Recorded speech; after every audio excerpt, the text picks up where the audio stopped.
하나님의 은혜와 평강이 말씀을 듣는 우리 가운데 함께 하시기를 빕니다. 2025년 새해가 구렁이 담넘듯 슬그머니 우리를 찾아왔습니다. 그래서 올해는 뱀띠해인 을사년이라고 부릅니다. 희망으로 새해 시간을 맞이하셨나요? 새해 덕담은 성경의 예언자의 말처럼 미래 완료형으로 한다는 것 다 알고 계시죠? 조선시대 언어 풍속도 그랬다고 합니다. 함께 인사하겠습니다. 새해 복 많이 받으셨다지요? 이렇게 인사하는 겁니다. 시작. 새해 복 많이 받으셨다지요? 받았다는 얘기입니까? 어쨌다는 겁니까? 이미 받은 줄로 믿은 겁니다. 새해 복 많이 받으셨다지요? 그렇게 여러분들의 소원이 아름답게 성취되길 바랍니다. 여러분 새해를 맞아서 여러 가지 결심을 하셨을 것입니다. 목숨을 걸 만큼 소중한 결심이라면 반드시 지켜내시기를 바랍니다. 꼭 그렇게 하도록 가족 간에 서로 응원하시길 바랍니다. 저는 새해 결심 중 벌써 포기한 것도 있습니다. 작심삼일이라는 말이 틀리지 않구나 하는 생각이 듭니다. 1970년대 프랑스 대통령이었던 조르주 뽕피드라는 분이 있는데 그가 삶의 질이라는 연설에서 프랑스의 중산층에 대해서 이야기한 적이 있습니다. 프랑스에서 중산층이 되려면 5가지 조건이 필요한데 하나는 외국어 하나쯤은 해야 된다. 또 하나는 악기 하나를 다뤄야 한다. 세 번째는 스포츠 하나는 즐길 수 있어야 한다. 그리고 네 번째는 요리 하나쯤은 자신 있게 해야 한다. 그리고 5번째는 남을 돕는 봉사활동 한 가지는 해야 된다. 이렇게 말했습니다. 프랑스 중산층 되기 쉽지요? 그렇다면 우리나라 중산층의 조건은 무엇일까요? 제가 말씀드리지는 않겠습니다. 저부터 기가 죽습니다. 온통 숫자로만 따지는 우리나라 중산층의 기준을 말한다면 속이 상합니다.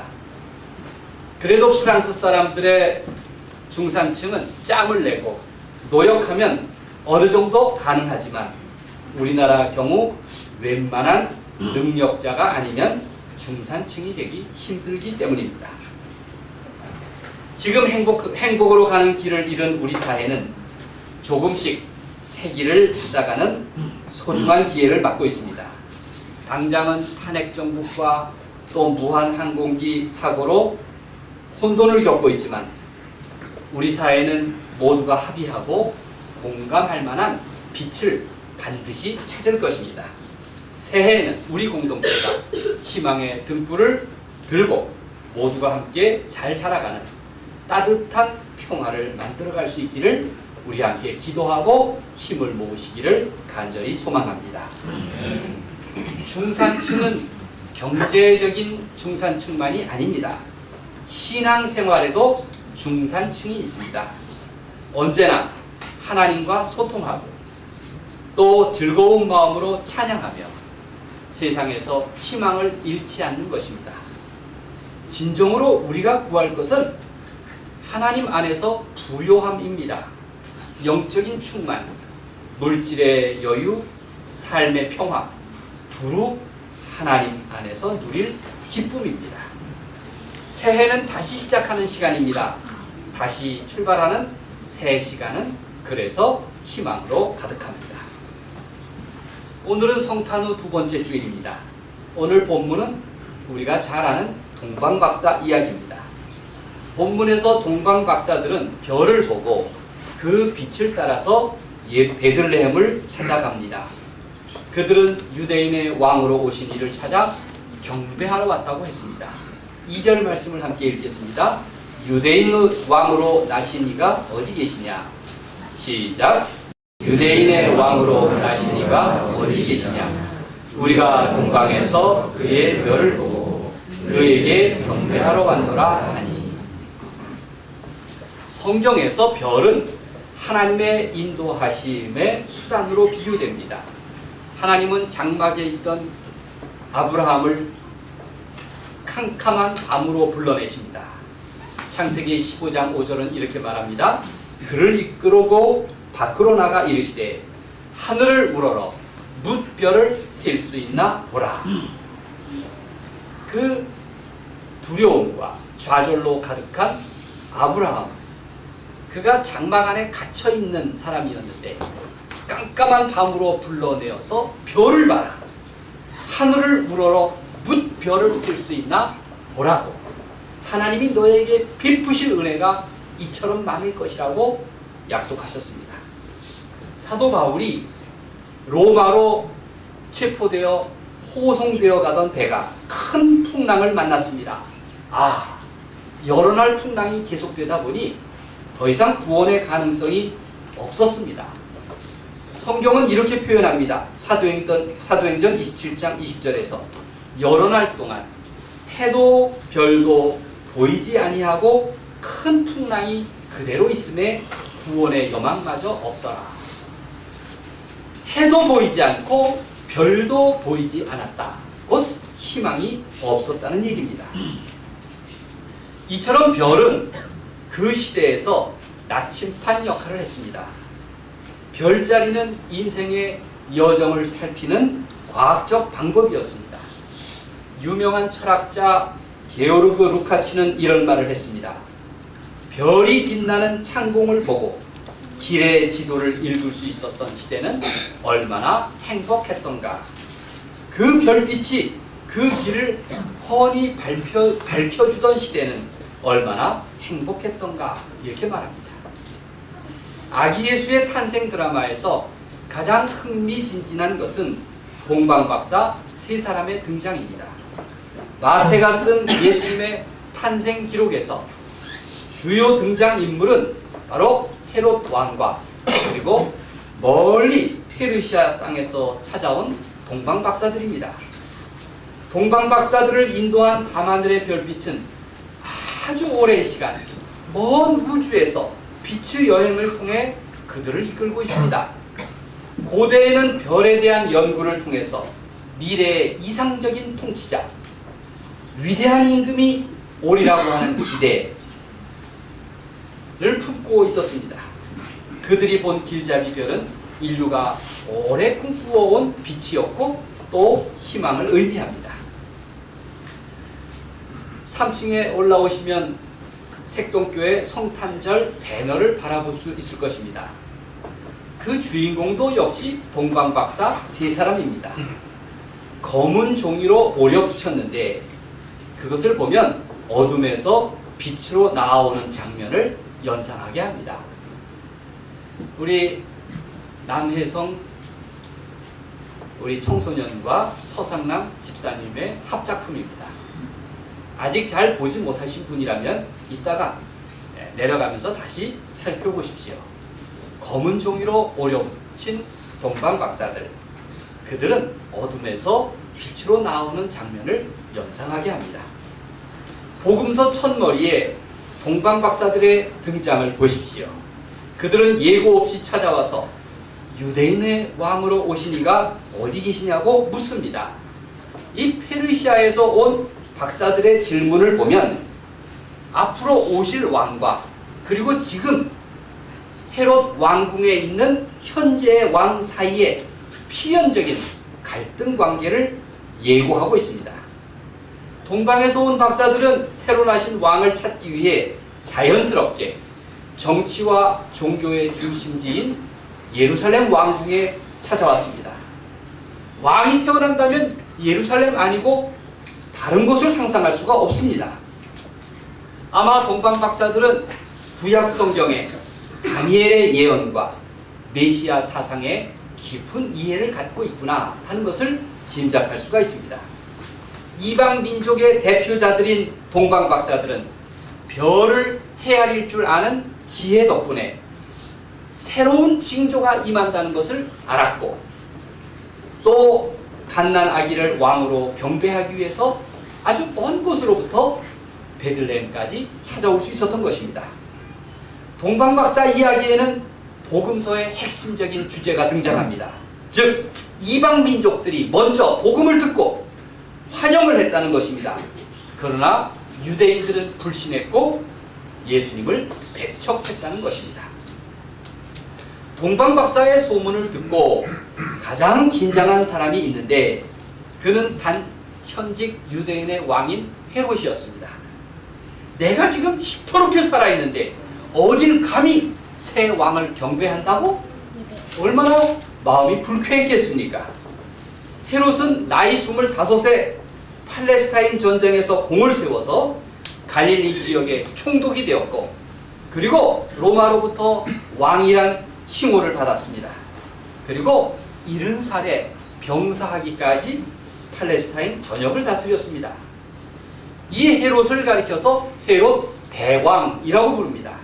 역사가들의 평가에 따르면 그는 전쟁을 통해서 평화를 가져왔고 팔레스타인의 질서를 세우는 일에 성공했습니다. 그는 훌륭한 건축가이기도 했습니다. 그러나 헤롯의 평화는 힘에 의한 평화였습니다. 권력의 절정에 있었던 헤롯에게 심각한 의심증이 있었습니다. 일단 반역자로 의심이 되면 그는 즉각 상대방을 제거했습니다. 당시 로마의 황제 아우구스투스는 말하기를 헤롯의 아들이 되기보다는 헤롯의 돼지가 되는 것이 더 안전하리라 이렇게 비꼬았습니다. 헬라어로 아들은 휘오스이고 돼지는 후스입니다. 그래서 비슷한 발음을 사용해서 헤롯의 아들 휘오스가 되기보다는 헤롯의 돼지 후스가 되는 것이 더 낫다 이렇게 비꼬았던 것입니다. 헤롯의 잔인하고 뒤틀린 성격에 비추어 보면 그는 유대인의 왕 탄생 소문에 그가 어떤 반응을 보였을까 하는 것을 짐작할 만합니다. 우리 성경에서는 온 왕궁이 소동했다 이렇게 기록하고 있습니다. 소동하다라는 번역은 헬라어 타라소에서 온 것인데 뒤흔들다, 당황하다라는 뜻입니다. 즉 한마디로 경악했다는 말입니다. 헤롯은 새 왕이 오셨다는 소식을 전한 동방박사들의 전원에 대해서 경악했습니다. 여러분 경악, 오죽하면 악 소리가 났겠어요. 경악했다는 것입니다. 헤롯과 예루살렘 성내의 극심한 불안과 공포의 현장을 생동감 있게 전해주는 단어입니다. 어전회의가 열리고 많은 지혜자들에게 의견을 구했을 것입니다. 그들 중에 현명한 사람 하나가 있어서 일찍이 선지자 미가가 말한 예언을 찾아냈습니다. 미가서 5장 2절 말씀입니다. 오늘 6절 말씀 같이 읽겠습니다. 또 유대 땅 베들레헴아 시작. 또 유대 땅 베들레헴아 너는 유대 고을 중에서 가장 작지 아니하도다. 네게서 한 다스리는 자가 나와서 내 백성 이스라엘의 목자가 되리라. 이 구약성경 예언의 말씀을 동방박사들에게 일러주어서 그들은 다시 베들레헴으로 찾아갔습니다. 헤롯은 전반적인 상황을 살핍니다. 짐짓 겸손하게 동방박사들에게 부탁을 합니다. 별이 나타날 때가 언제입니까? 또 경배 계획에 대해서도 물었습니다. 실제로는 이제 그 모든 정보를 알고 나면 그 어린 아기를 살해하고야 말리라. 그렇게 음모를 품었습니다.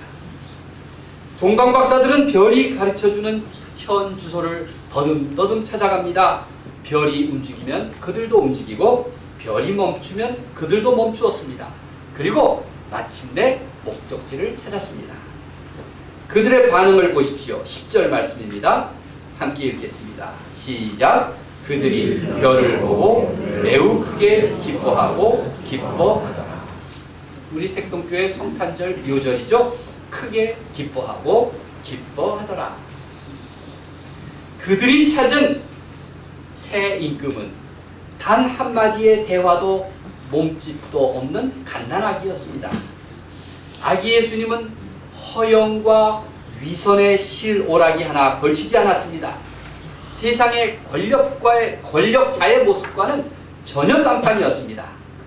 새 왕이 가장 변두리 마을 베들레헴에서 가장 연약한 아기의 모습으로 가장 가난한 구유에서 그것도 처녀의 몸에서 태어나셨다는 사실만으로 사람들에게 큰 놀라움이었습니다. 동박사들이 행한 경배는 페르시아인들의 전통적인 인사법이었습니다. 무릎을 꿇고 경의를 표했습니다. 그리고 황금과 유향과 몰약이라는 예물을 드렸습니다. 그들이 구유로 가져온 세 가지 예물은 왕을 상징하는 황금, 제사장을 상징하는 유향, 그리고 죽은 자를 상징하는 몰약이었습니다. 그리고 박사들은 헤롯 왕과 약속을 어기고 그리하여 헤롯의 무서운 음모를 무산시킨 채 다른 길로 동방 페르시아로 돌아갔습니다.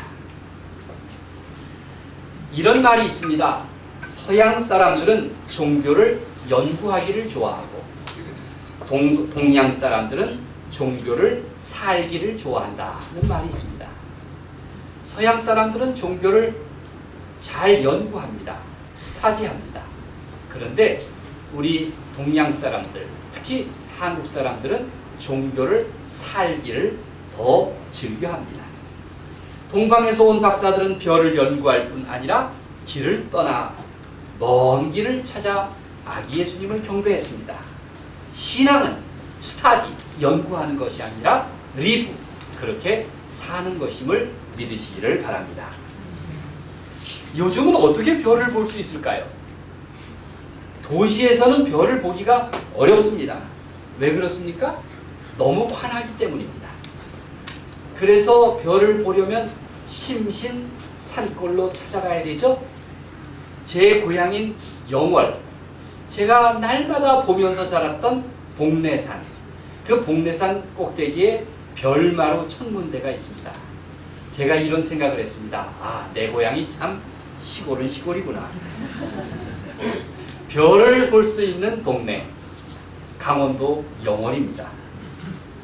여러분, 우리가 별을 보려면 전등을 다 꺼야 됩니다. 그렇습니다. 하나님과 만나기 위해서도 내 중심적인 그 숱한 자잘한 생각들을 꺼야 됩니다. 그래야 우리가 하나님께 다가갈 수가 있습니다. 어둠을 탓하지 말고 별을 본다면 그 어둠 때문에 우리는 하나님과 더욱 가까워질 수 있는 것입니다. 별을 보려고 하는 것은 바로 희망을 찾는 일입니다. 성탄절기는 아쉽게도 오늘까지입니다. 그러나 내 마음의 성탄은 365일 계속되기를 바랍니다. 얼마나 아름다운 희망입니까? 오죽하면 8월의 크리스마스라는 영화도 있지 않습니까? 아기 예수의 탄생은 얼마나 기적 같은 이야기입니까? 칼 라너라는 신학자는 이런 말을 했습니다. 나는 기적을 믿지 않는다. 다만 매 순간 기적에 의지하여 살아갈 뿐이다. 라는 말입니다. 여러분, 우리가 어떻게 기적에 의지하지 않고 매 순간 살아갈 수 있습니까? 그러니 여러분, 여러분의 빛 되신 주님을 날마다 순간마다 의지하십시오. 떼제 공동체인 수사 로제는 이런 말을 했습니다. 기도하는 사람에게는 길잡이 별이 있습니다. 그것은 눈에 보이지 않는 숨은 자력처럼 사람을 이끌어줍니다. 여러분, 기도하십시오. 기도하는 사람에게는 길잡이 별이 있습니다. 우리를 하나님께로, 그 중심으로, 희망으로 인도해 줄 것입니다. 예수님을 믿고 따르며 예배하는 사람은 이 세상에서 예수님의 마음으로 살아갑니다. 그런 믿음의 길잡이 별을 통해서 하나님에게 다가가는 빛의 자녀로 사는 여러분이 되십시오. 예수님은 뭐라고 말씀하십니까? 나는 세상의 빛이다 라고 말씀하셨습니다. 그리고 우리에게 너희는 빛의 자녀로 살아가라 라고 당부하십니다. 내 삶의 어둠과 그늘, 두려움은 바로 빛과 함께할 때 사라집니다. 내 안에 근심이 있고 두려움이 있고 어둠과 그늘이 있다면 여러분 빛과 가까이 하십시오.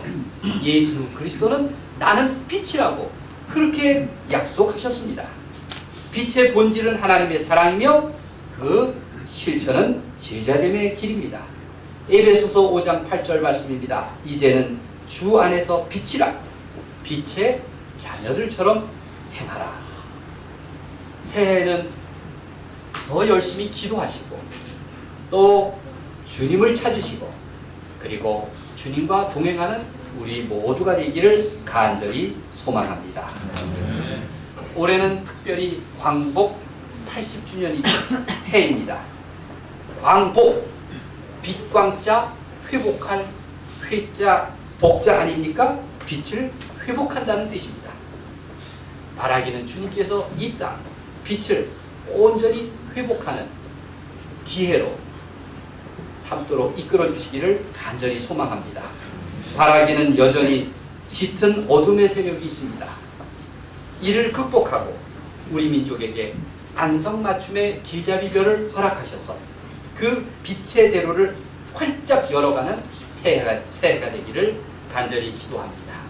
하나님의 은혜가 여러분이 걸어갈 2025년의 일상과 평생을 축복하시고 희망으로 이끌어 주시기를 우리 주님의 이름으로 간절히 축원드립니다.